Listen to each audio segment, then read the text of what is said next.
All right, everyone. Welcome back to Uprooted, where we talk about all things faith and mental health. Thank you so much for joining me today. I am your host. I'm privileged and humbled to be your host. My name is Omotoke Adewale. I am a marriage and family therapist, and I bring all the things faith and mental health through this wonderful platform. So give yourselves a hand clap for joining today. And if this is your first time, we welcome you. Thank you for being part of this community. And today we have a very, very special guest who is near and dear to my heart. We have David here, and I'm going to just pass it over to him to introduce himself. He needs no introduction, but I'll let him introduce himself. How are you doing today, David? Can you tell us a little bit about yourself? I am great. So my name is Akinola David Iwayemi. Okay, just known as giving us David. The full name. Yes. So I just go by, I easily go by David. Some people go by the other names, whichever one it is, it's great. But I gotta say, man, this is beautiful to be on here with you. Thank you for being here. This is great. This is great. Yeah. I even listen, man. I whipped out a new jeans just to be here today. Oh. But we can't even see it. Right. You can't see it. Right. I just whipped it out. I'm going to be here today. It's going to be right. Goodness. Yes. Yeah. Thank you so much for being here. Thank you so much. Why don't you, I always ask all my guests, why don't you tell us a little bit about yourself, like a fun fact about you, because I love fun facts. And then just some like identities that are important to you. So a fun fact about you and identities that are very important to you. Fun fact, man. Well, as a fun fact, words. I like words, right? Oh, but I love words. I'm a big words and quote. That's just me. I read, right? And so, but there was this one big change, that I was closing a big contract. Mm-hmm. A big contract. It was the first contract for my business, this IT business that I had, right? So I was going with the CEO and the CFO and the COO all in this big conference room at this new location they got. Man, I was ready. I was livid. And so I was just prepped up. They were all in suits and everything. And so we were going there. We got to the conference room on this high rise. And we sat in the conference room. They were all sitting in front of me, right? They're sitting in front of me. And I'm sitting right there at the other end, just ready to, let them know, man, we're going to do this. And so the CEO asked me, he said, so David, so how do you propose that, since you're our network guy, so how do you propose we get this going? How do we deploy this? So I just adjusted myself a little bit. I was ready to use this word. And I adjusted myself a little bit. And I said, guys, we can pirate this whole experience here. Just when I said that, he said, what? I said, we can pirate the stuff from here to here and move from here to here and there. He said, you are our network guy and you're telling us to pirate? And so I thought about it for a second.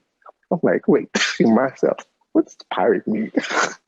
I didn't know. You just said the word without knowing what it meant. Listen, so what happened was I heard it in different, spaces. So I just thought it meant something like, nicely set up. And I didn't know. So I said, what does pirate mean? I asked them. They said, it means stealing. I said, no, I didn't mean stealing. Oh my God. So I was, the great part was I had a relationship with them that allowed me to be able to ask them what it meant. Yeah. But I didn't, because what it was I heard Pirates of the Caribbean. So it sounded like, my God. And so I heard people pirating CDs. So I thought it was meaning like deploying. So I didn't know it meant stealing. So I did. That was a fun fact, man. That has never been the same. It's so words. I've always been big about words, but that was an embarrassing space that allowed me to be able to zoom into more words. It's powerful. Mm-hmm. And especially when you're speaking, to people and about things and things like that. So identity-wise, I'm able to identify with people that are transparent enough to be real with real situations. You know what I mean? Real stuff. The other day I saw the question on Instagram that says, "How are you really doing?" How are you really doing, right? Yeah. So how are you really doing? It's Yeah. like, okay, it's been a challenging week. It's been tough. I hear that. and I saw in the picture, I saw a plant that looked just peaceful. I said, man, this plant looks like what I want to look like. So yeah. But just identifying with people that'll keep it real, not not put up a facade. Yeah. And that's what we try to do here in this community. Thank you so much. And I feel like a lesson to be learned from that story also is to not try to do too much to like fit in, especially when we're like, amongst people where we feel like they're trying to help us, or like we don't deserve to have a seat at that table. Then sometimes we do things to try to play that role, and we get away from ourselves, and then sometimes it comes back and bite us in the butt. So the moral of the story is to be yourself, be your authentic self, and that is just enough. Oh, man, and if you don't know what a word means, don't use it. Don't use it. Right. I learned my lesson that day, boy. Don't use a word if you don't know what it means. Yeah. There's so much more, boy, but I learned that one. Yeah. And speaking of, that question that you were talking about that you saw, you saw it on my story, on Uprooted story. You just didn't say that. I just didn't say it. Right. Yeah. Right. But speaking of, I like to ask people that, like, how are you doing really? Especially when it comes to like mental wellness, like, because sometimes just that question of like, how are you? Right. Many of us just have an automatic response to it. Fine, good, I'm okay. But we don't really take the time to like, no, how are you actually really doing? Like what's really going on? And like checking, and even if no one asks you, like checking in with yourself, like, how am I doing? I had to do that yesterday, which is why I posted that. I was at work and I had to kind of pause, like, how am I actually doing right now? Because the week had been crazy, a lot going on, and I hadn't had the time to like pause and ask myself how I'm doing. So I was able to do that. Like, how am I feeling physically? I was exhausted. Checking in with yourself physically, checking in with yourself emotionally. I was drained, and also mentally, like, where's your mind at? Right. So I decided to post that because that's what I was doing in the moment. No, but see, that's what I identify with. I can identify with that. Yeah. And you're not too tough to be able to say, hey, no, I wasn't tough at that moment. Yeah. And that's okay. And that's okay. Yeah. And that's why I always tell people, like, everything that I bring out on here and that I post, like, is very personal. Like, I'm either currently going through it, I've been through it, I'm still trying to figure it out. Yes. That I was, I'm able to identify with that. And then also you feel like, you know what, you're in a room where you're not judged enough. If you're not judged badly, it wasn't a great week. And I'm not confessing anything bad, but I'm just saying, I'm acknowledging this is what I'm experiencing now. And obviously there's solutions to it, but at this moment in time, this too shall pass. Yeah, this is where I'm at. This is where I'm at. Right. Yeah. So it just, to identify wise, I'm able to identify with whoever identifies with being real and real situations will put you to work. Yeah, that's real. And for you, like, what does mental wellness mean to you? Like, now that we're like kind of talking about this, what does that actually mean for you personally? Mental wellness really is being able to have a peace of mind. Peace of mind. And it's not easy to go and say, I just want to have a peace of mind. First of all, the mind is crowded with noise. So on a day-to-day basis, and this is just before everybody else. It's what you're processing in your head. And so mental wellness is peace of mind for me. And that peace of mind could be, for me, away from the noise, starting with myself. And I take that very seriously. You know, I take that very seriously. You know, it took me a while, you know, but I take that super seriously.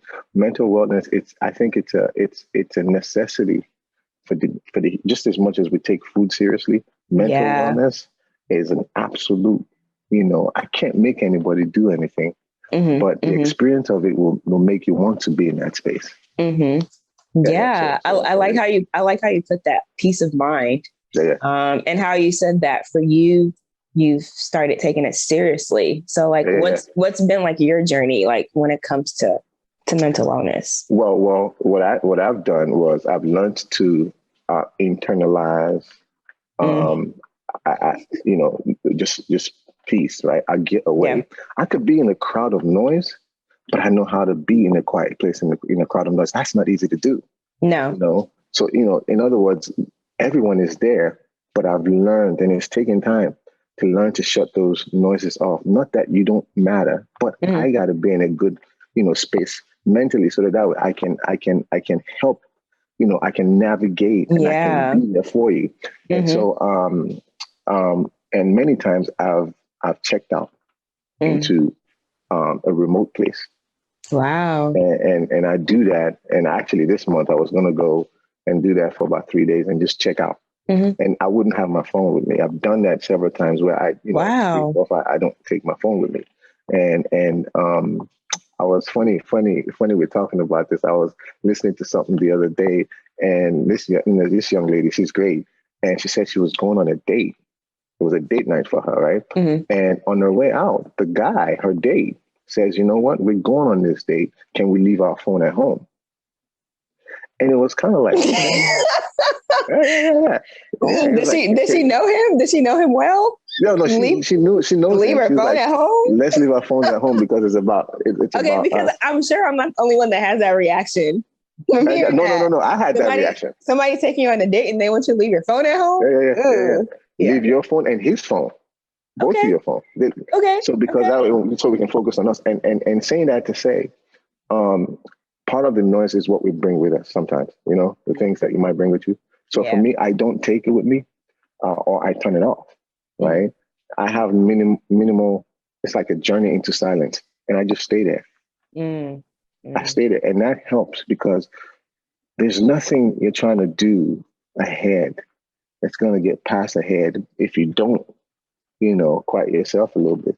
You know. Yes, and I love how you put that of like quieting the noise in your head, having peace internally, no matter what's going on around you, right? Yeah. I think there's like a phrase or a quote that says that you can't calm the storm, right? No. But you can calm yourself, right? You can't control what's happening like around the boat, right? When you think of our life as a metaphor, like the ocean, you can't control the waves and what's happening and all of that, but the boat and where you're at yourself, like you can figure out how to quiet yourself. I tell you what I would normally think. There's a few things that I think about. You want to destroy the things that destroy you, right?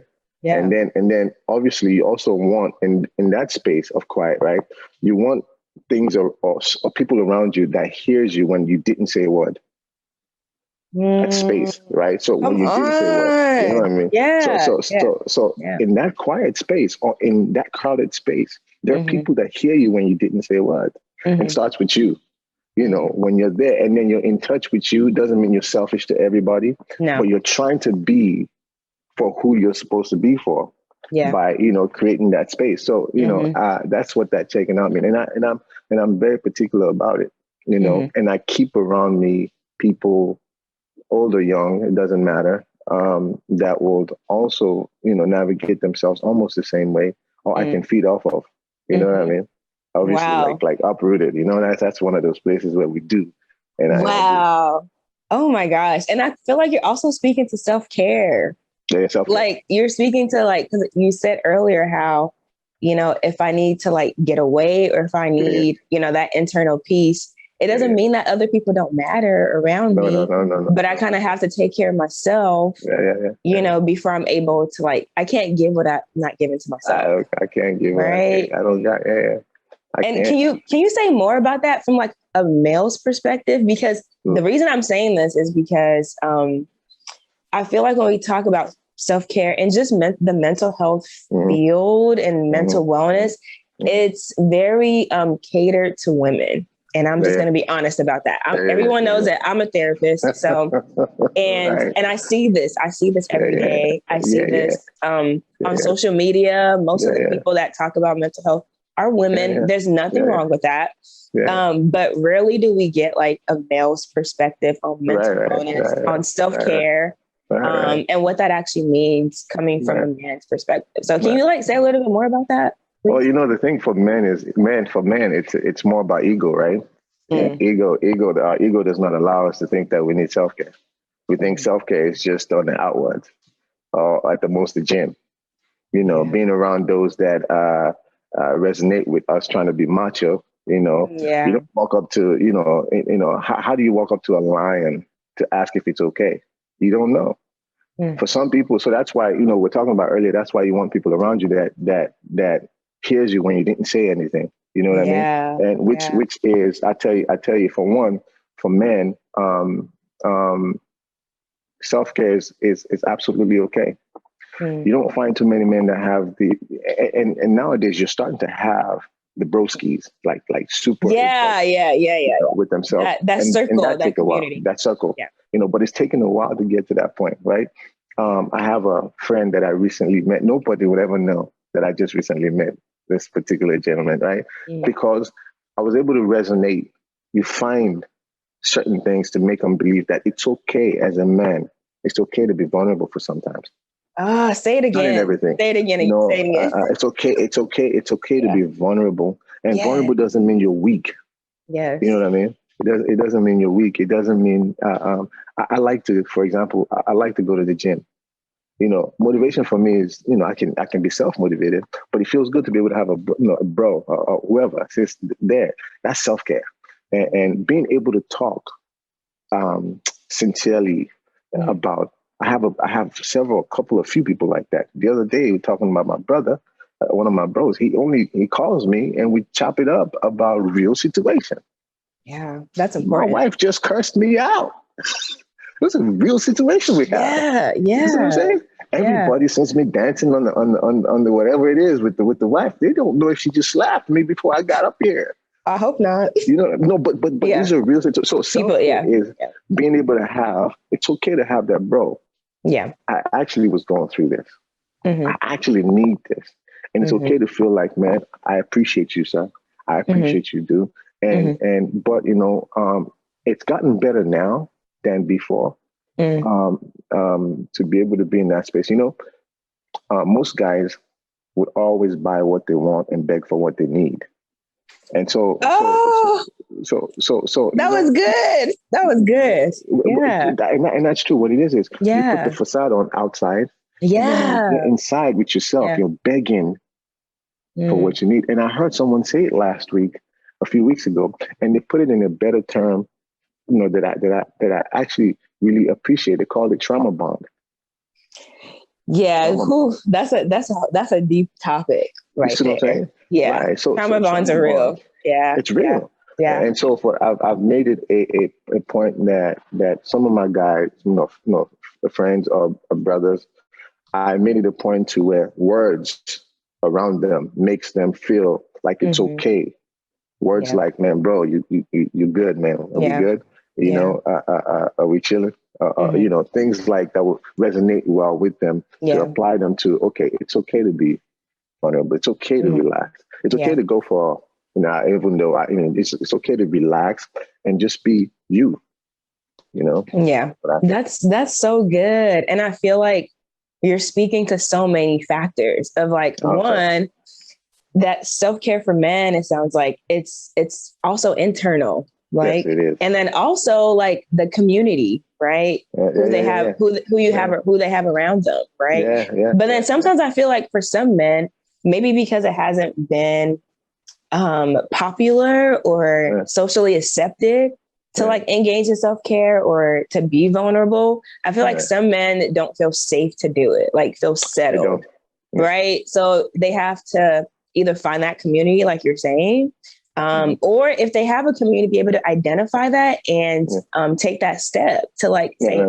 hey, like call one of their friends or call somebody in the community, like Right, in their right, circle. Like I'm not doing it, because sometimes we do have people around us that care, but we're not able to see that, and we're not able to take that step, like to actually utilize our resources, right? No. Insecurity is real with with guys. It's real. And the fear of being able to say, hey, this is really how I feel. But the truth is, fear is really afraid of you more than you are of it. Wow. You wouldn't know it. It's afraid, but it catches you first before you catch it if you're not aware. And so then it'll beat you down and make you feel like you don't belong in that room because you're not beautiful enough, you're not muscled enough, Yeah. And so, but the truth is, start with what you have, with who you are, whatever you are, be that. Just be that. And how do you be that? Being around the right crew of people. How do you get around the right? You got to make yourself go around the right crew of people. Both from perspective. You have to choose that. Yes, ma'am. Yeah, you do. You do. Yeah. Wow. And it's definitely easier said than done. But like for you, have you always been this way? Have you always had this? Like, how did you get here? What has been your journey? because for me, how I grew up, I grew up not in a traditional home. Okay. I've always gone from one place to another. So I never was raised by a person that says, I'm raising you all the way to get to this amount of time. It was always, I lived by observation. I raised myself by observation. Yeah. And because I didn't have direction that I would have loved to have, I had to find those directions. So I looked at different people, and part of that was trust. I got to tell you, folks, I don't trust a lot of people. Hey, we're in the same club. We're preaching to the choir. Welcome. It's not a bad thing. It's just me. It's just me. And when I do, it's all the way 100%. Right. And the reason being that I grew up in a way that, certain transactions happen as along the line that, I'm not holding on to them. Yeah. But I have to let myself, and everyone, I have to earn someone's trust. And then likewise. Yeah. And it's not a rocket science to try to do that, but it's consistency and just being, mutual. Yeah. And so my journey has always been by observation. So I'll give you an example. No one ever taught me how to shave. I watched by observation. So a big cousin of mine, one time, this is a girl, I just, a lot of the things I've done just by observation. Wow. And so he was one day, this is as a grown person. He was one day shaving with a particular clipper. I said, man, let me get that clipper and try that. And up till today, I still have those types of clippers because of him. Wow. So in that space, I've attached myself to that, you know what I'm saying? And he carried for me, he was for me, that big brother, that father figure in that area. Not everyone has those types of things, not everyone grows up in houses like that. So for me, my journey has always been like that. And so for that, I've always, I collected all of those types of observations, put them in a bag and use them whenever I need them. Wow. Be able to help me in terms of, situations I deal with. Yeah, that's such a gift. Yeah, definitely not easy, but yeah, that's such a gift, especially. And I feel like you did the best you could with what you had. Oh, yeah. Right. So it's like, I don't. And for a lot of people, especially people that, I don't know your full story, but especially people that have experienced like some form of trauma, maybe, growing up, they didn't, have that like parental kind of support. Yes. Some people, they just kind of use what they have at the moment and make the best out of it. Right. That survival kind of mode. And I think in our conversation, like offline, when we were talking about this episode, you did make a statement because I took notes. You made a statement saying that for your journey, it was healing by observation. That's what you actually said. It was. Yeah. You said you began to heal through observation and that. Yeah. And touching that healing by observation, to be even more specific, what is It was more like I hold no one responsible for the things that they were responsible for. And that was tough because to me, I've been asked before, how come I don't hold certain people, responsible? I just chose to, and that's hard, to not do that. I don't hold there's things that we will talk about. And one of the reasons why some of the stories are, everyone has a story. Yes. But then you want the things that people can relate with, because life is relational. And if you're not real, you're not relational. You know what I mean? So I just felt like healing was part of, that was healing to me. When I talked to my cousin today, just on the basis of that, I remind him that you helped me in this space, and for guys, that's hard sometimes to do. It's an ego. Wow. Yeah. That is so good. Like using what's around us, and then you mentioned like not holding people responsible. No. Even though they were responsible. No. And that's what makes healing tricky for a lot of us, especially when we've been scarred, especially when people have harmed us. Yeah. And of course, what they've done is not okay. But we have to get to a place of my healing is my responsibility. Like what happened is not my fault. It's their fault. And also forgiveness like sets us free, right? Yes, it does. You're not saying that what the other person did is okay. But you're making a choice and a decision that I'm going to heal and I'm going to move forward because I have to do what's best for me. Right. You can't be prisoner to the abuse or the situation and then be prisoner to the person by choosing not to forgive them. So then you're just like, just held down. You're hurting yourself. Right. But it's so difficult for a lot of us to kind of be able to take that step and actually see that I don't have to hold them responsible. No. It doesn't mean that what they did is fine, but I don't have to hold them responsible. I don't have to carry them around with me. Yeah. No, you don't. And just to use something that I actually see right now, right?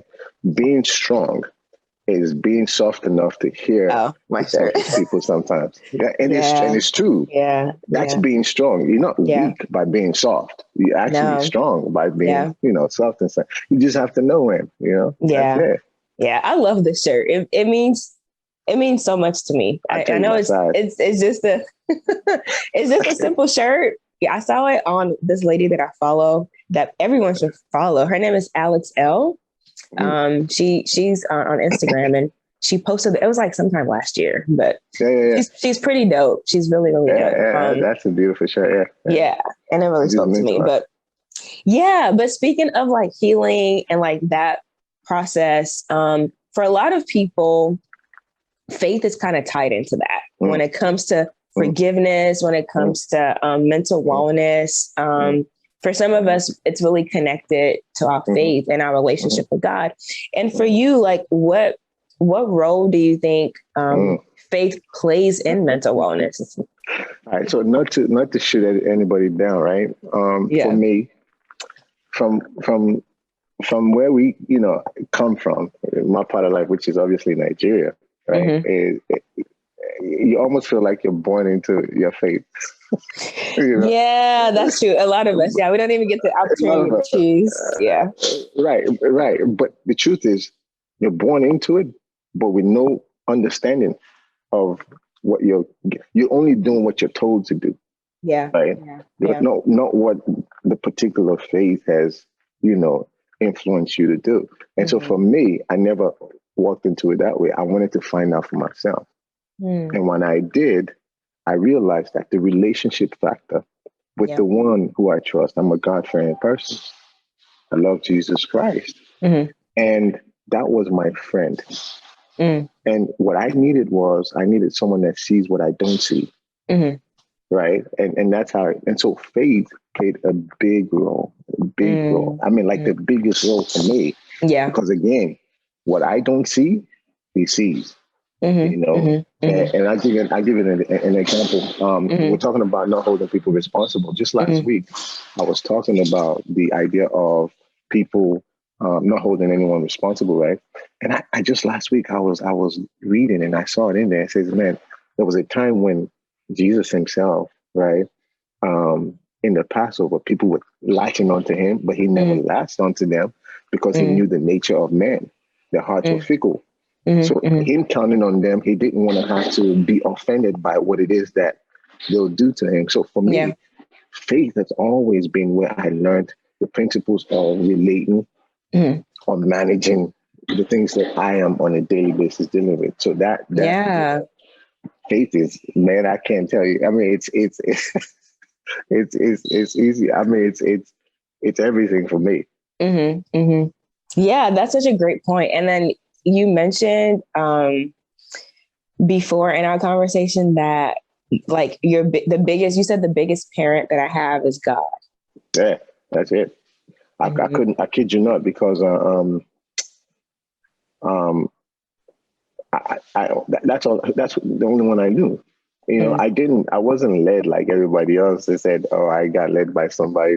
No, I watched by observation, and I said, okay, if you're there, if you're really there, help me to, understand how to navigate me. The funny thing, I heard something the other day, and I think it's great, right?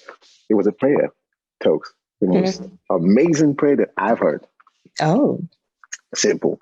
It says, Lord God, help me because I have no sense. What?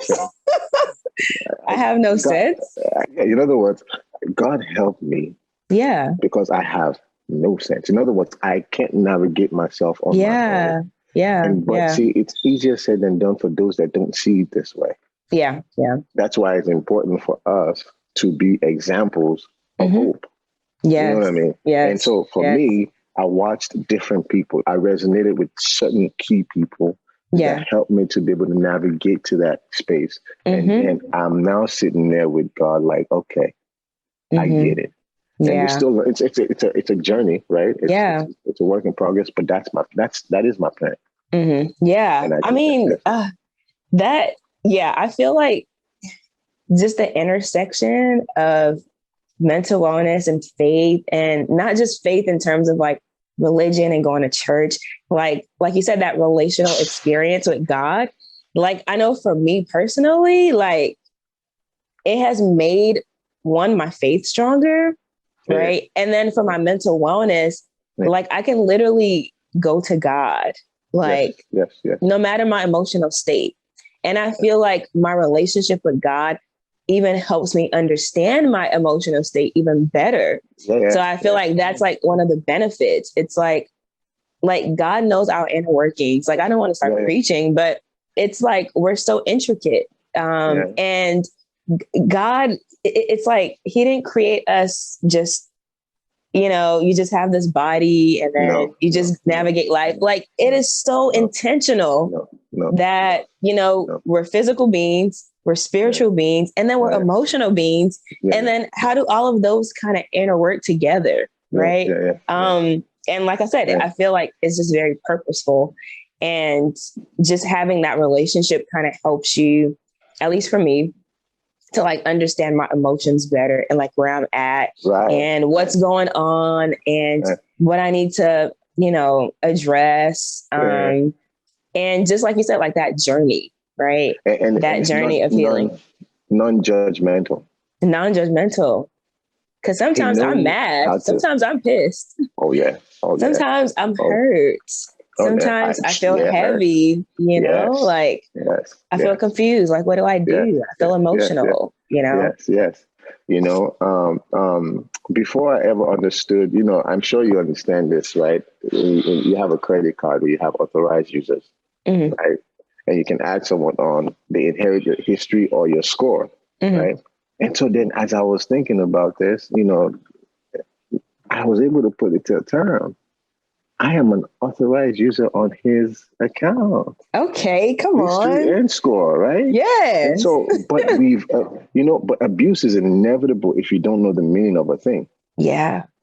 So then faith is understanding that as an authorized user of this particular account, whether or not you have the card, right?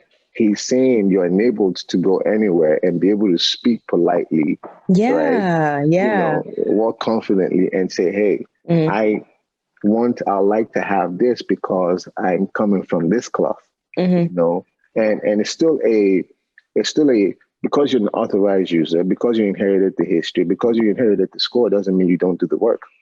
Yeah. Yeah. Yeah. You know, so then, you know, being my parent, I am an authorized user on his card. So where I go, I'm able to swipe and, you know, and do that. So that helped out. Yeah. Faith it's so fundamental, and our relationship with God is so fundamental when it comes to our emotional well-being. Yes. Like God knows that you have emotions and you have feelings, and yes, your feelings are not facts. But God understands that you have them. And, you know, and that's where that faith comes in, of like having God to help you see past that situation, past those feelings, right? Because it's not the end all be all, right? Every day I wake up, I have two songs, or one song in particular that I play every day. Every day. If I miss it in a day, it's in my head because it's so much of a lifestyle. Wow. It's, like, you know, gratitude. It's thankful, and you know, maybe later on I share with you, just thankful. And then you have to tell us. No, you have to tell us the name of the song now. Song is called it's Thanksgiving. That's what it's called. Thanksgiving. Who's it by? Yeah. Who sings it? By Victoria Orange. Oh, okay. She's good. Yeah. Yeah, she's amazing, right? Yeah, so what I do is I cut a portion of it, 15 minutes, and I removed it, and that's on repeat every day. I'll send it to you, and then you check it out. So it's amazing. Yeah. And then the other one was Yada. It was called Beyond Me. I am the one that you've chosen to have mercy on. Because then we think it's a privilege sometimes to be, you know, walk around here and just, you know, navigate. Yeah. But no, it's grace. It's mercy. Yeah. It's grace. You look beyond me. Yeah. Yeah. Oh my gosh. This has been such a great conversation. I feel like we covered so much. Because I was also going to ask you about like the misconceptions when it comes to like Black men and mental health, but I feel like we kind of talked about that. Unless you wanted to add a little bit more, like just those, and then also like culture. Maybe we need to have a part 2 to this conversation, because there's also like the intersection of like culture and faith and mental wellness. How that someone said the deceptive nature of grace. Kind of like we've heard the foolishness of, you know, the foolish aspect of being in faith. You know what I mean? And culture in itself it said like this: there's a way that seems right to a man. Sometimes culture is that way that seems right. Come on. You know what I mean? And you can leave it at that. But culture is that way that seems like that. Respect is always good all across the board. Yeah. Right? But culture can persuade you to, it's kind of like trying to program a key. If you're born knowing today is Monday, you'll always think it's Monday. But if you don't, you know, that's if you have no relationship with whatever it is that you're supposed to. You know? And it's not who you are alone that defines you. It's whose you are. You know what I mean? And so once you know whose you are, then you'll be able to know the different. Everything has a culture, but you want to be able to, you know, just pick the right one. And move in that direction. Yeah. You know. Yes, and then I feel like I feel like culture is not all bad. Like there's some good aspects, but I feel like for some of us, culture has kind of, you know, dictated what is acceptable and what is not acceptable. And in some situations like that, mental health and those are like the non-acceptables. And it's because it's not normalized. And it's when something's like foreign to people or they don't understand it, I feel like we have this pattern as people, and I mean, as human beings, not whatever culture you're from, that when we don't understand something, we tend to shame it, right? When something's unfamiliar to us, we automatically put it down. Right. And I feel like that's detrimental, because the way God created us, like I said, we have different facets to us. And our emotional well-being is one of those facets, because God is very intentional. right? Yes. We in this flesh, in this body, right? Being physical beings in this world, we also have that, middle ground of our emotions, right? And in order to like be the best us, we can't just focus on our spiritual side. No. Right. And I feel like a lot of, especially with faith, like a lot of emphasis is placed on our spiritual, well-being. And there's absolutely nothing wrong with that. But we still live in this world. So how do we navigate the other parts? Realize that I think you made the absolute greatest point. And I think you wouldn't. That's exactly why Jesus himself was sent, because we hear the spiritual so much that even God said, you know what? You may not identify with what I'm saying. Let me send him to show you what it's like, that I understand. Yeah. What you were what you're dealing with. And he came as a man in that form, and then showed by example that this is how you navigate life. And it's not without work. No, it's not without, and you have to work, right? Everything is not prayer, and then just magically appears. That you just pray and it's just going to be here. Lord help me, because I have no sense. We have to be disciplined. We have to be accountable, right? And even our healing is work. It is. Right? Even that is healing work. Especially. Yeah, it's work. It's work. So thank you so much for this conversation. Before we wrap up though, thank you. You're the best. I have one more question for you that I ask everyone. I really value testimony and people's like journeys, because I feel like sometimes, and I'm sure a lot of people are on here like, what does he do? He talks so eloquently. He's so deep. Is he a therapist? He mentioned IT, but then he's kind of talking like a pastor. So I'm sure that a lot of people on here are probably like, what does this man do? But this is the way that I would describe him. Okay. He's just like the jack of all trades. He can do everything and anything. Because I'm sure there are people like, is he a therapist? Is he a pastor? Right. But then he mentioned like what does he actually do? Like who is this guy? Who is this guy? Yeah, man. I'm just but yeah, a lot of what'd you say? Sorry. I'm just me. You're just you. Yeah. And I think a lot of times we see people as finalized products. Yeah. Like, especially in the social media world, when people are posting the highlights of their lives. And you just take a view of that and you're like, yeah, this person is look at how they did it. But we don't know this. Yeah, we don't know the story. We don't know the journey. We don't know what they've been through. We don't know what they're currently going through, right? But we keep it real though. Yeah. So I always like to ask people, like, if you could use one word to describe like your personal journey, your personal testimony, what would be that word and why? What I've learned, right, in my journey is that, and this helped me earlier on, is that everybody in life would disappoint you. Everybody. Starting from how I grew up, born, everybody in life would disappoint you, but it's up to you to choose who to die for. Oh. Right. And so who to die for determined,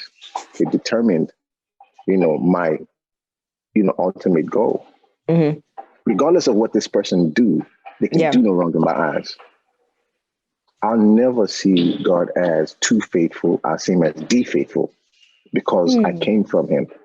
Right. And everybody else, for me to be offended by them, right, it's because I have, lost my value. So one word is, it's more than one word, but everyone in life will disappoint you. It's up to you to choose who to die for. And what do you mean by die? Can you explain to us? Die, in other words, So those who die for, right, is this. Regardless of you've made it dead so much in my life that whatever you do does not offend me. All right. So pretty much like who were willing to, I don't know, accept whatever is coming. Right. So I tell you, for example, my cousin, what he taught me regardless of what he does wrong, regardless of what it is he does. For that reason, he'll never be wrong in my eyes. For you accepting me as your brother, you're getting deep. I mean, and it's real talk. That's just how I am. Okay. And so, okay. There's no fun. There's no. So for you accepting me to be who I am in your life, mm-hmm. right? For whenever you need me to, at any time you need me to, no matter what you do. Some days they're good days, they're bad days for everybody, mm-hmm. Yeah. and I know how to give that space, right? So, but I've chosen to, die for this person. In other words, emotionally. In other words, putting myself aside and just be there for them. You can do no wrong in my eyes, even though you might do something wrong, and it's obviously angers a person, but still we're able to talk about it past just me being selfish to how I feel about how you feel. So everybody will disappoint you, but it's up to you to choose out of those people who to die for. Because if those people are the people that are making make a difference in your life. Wow. And I feel like it's also based on like the person's like character, whatever impact they made in your life too. Because you have to choose, like you said, everyone. And of course, everybody. Everyone can take what he's saying how you want to take it. This is his personal. Yes. That's my perspective. This is his personal testimony journey. Word to describe. All right. You can take what you want from it. Right. Some people I'm not dying for nobody. I'm not putting myself aside for nobody. That is perfectly fine if that works for you. That's fine. Right. But I feel like what you're saying is like based on that person's like character and what you've seen and how they've shown up for you and the impact they've made in your life. Like just pretty much whatever they do, you're going to be loyal to them and stick beside them. Yes. And we all need people like that. Yeah. And don't always, obviously, we have expectation. Expectation is good. Nothing wrong with expectation, right? But here's the but. The but is most of us are doing it because we want something back from that particular person. No, I'm working on me. Yeah. Right? Yeah. Whether or not that person receives it at that moment, it might take time. Eventually will come. But someone else might be the one. So, you don't want to be locked into where, expectation is great, but don't narrow it down to just that particular area. God works in different ways. Wow. Okay. So I appreciate you. Thank you. So if you, when you first started this episode, you're like, who is this person? What are they going to talk about? I don't know about y'all, but even though my face looks like this, like on the outside, my inside is like because of this conversation that we just had and just all the gems that were dropped, right? And just all the different areas that we were able to cover. And that's why I purposely choose who I bring on here, because I feel like a lot of people have different perspectives on different things. But I feel like specific people I really value just what they have to share and mostly like their character and just, their story and their journey and their perspective. And you're one of those people, which is why you're on here. And I really, really appreciate you, for coming on today. Thank you so much for blessing, our space. You're part of the community. He's actually part of this community. So you're not really even a guest, to be honest. No. This is home for me. You're part of the Uprooter community. So this is one of us, y'all. He's one of us. Yeah, all right? this is home for me. I actually love it. Yeah. I think so. Uprooted. By the way, uprooted. I see it in two ways. It says faith and faith in family and mental health, right? So obviously, also it's almost like family as well. It also it stands for fam and uprooting a lot of things that you wouldn't have been able to uproot. Coming here and feeling safe about it, and this is a great safe space for that. Yeah, and that's definitely thank you for saying that. That's definitely the mission and the vision of this community is to uproot the things and the negative, toxic patterns, the familiar ways that we were used to being because it's just comfortable, but it's not helping us to uproot those things and be replanted, in a more thriving place. Right. And you're right. I specifically call it community a lot because it is a community. Yes. And we're doing community things. You're the best. Thank you so much. I'm not going to, usually I have people say where to find you, on social media, but this guy right here, He's not really on social Come media. on. So I'm not going to tell y'all where to find him because by the time you find him, he won't probably see it until way later. So he's not he's not really on social media. I'm getting better at it. He's getting better at it. Instagram. Are you getting better?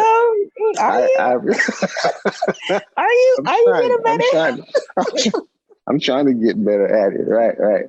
Yeah, but so not really, no handle. But you didn't really tell people like what you do. So I started off, IT consulting, which is what I really started off doing. Mm-hmm. But it was a means to an end. Mm-hmm. What I really loved to do is just be of the best influence to whomever. In other words, whatever I didn't, coming up, whatever I didn't get to see or receive, or the love that I didn't get, being able to be there for someone or whoever it is that would come up to. That's the journey of, that's the direction we've been on so far. So, you're going to see more things. It's cooking. It's in the work. And I'm following your lead. Oh. Well, that's kind of scary. Follow my lead. But it's beautiful because what you learn, you teach. Yeah. And some things are inspired by certain things, and so that's what I did, physically. But right now we're focusing more on being, hospitable to more people that need that comfort. Impact is what counts. At the end of the day, no matter what you do, whether you're in IT, whether you're in business, whether you're in whatever you're in, I can't even think of any other fields. Whatever you do, impact is what matters. So I feel like that's what you're speaking to. But thank you so much again. I appreciate for being here. Yes, I appreciate it. Thank you so much, and thank you everyone. My makes sense. Yeah, it does. Yeah. And thank you everyone for tuning in today. I really appreciate it. And of course, we're always going to keep bringing you all the things faith and mental health. And until we meet again, remember what I always say, continue to be well, do well, and live well. Thank you, sis. Thank you. Hey community, thank you so much for tuning into the episode today. I know that you got something out of it, so don't forget to leave all your comments, questions, and reflections from the episode. Also, don't forget to subscribe as we continue to build this community together. And also turn on your notifications so that you know when every episode drops. Thank you all so much again, and until we meet again, continue to be well, do well, and live well.